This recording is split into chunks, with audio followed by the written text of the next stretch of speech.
هذا الصباح فقت على واحد الخبر ان شي سباح اعتق شي 13 ديال الاطفال في شي مخيم في البحر ديال بيليغروسا راس العمان في العريش، وانه خاطر بحياته وتحول الى بطل، وبسببه ان دوك الاطفال الحمد لله ما لقاوش الحتف نتاعهم، هو بيسكو بلا واحد لا كونتيتي ديال الماء المالح فاغمي عليه وتنقل حتى هو للمستشفى وكذا، الحمد لله ما وقع والو. هادشي مزيان، هادشي كيحيلنا الى المعاناه ديال السباح المنقذ، المجهودات اللي كيديروا يعني والهزاله ديال التعويضات اللي كياخذوا، هذا ماشي هذا هو المشكل.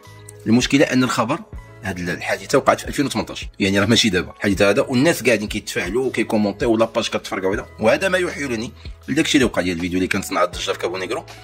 هزوها واحد لاباج اللي كان عندهم المعدل ديال لي فيو 3000 4000 5000، تقدر تلقى شي وحدين 50000 60000 100000، وكتجي الفيديو نتاعي وكدير 1.5 مليون.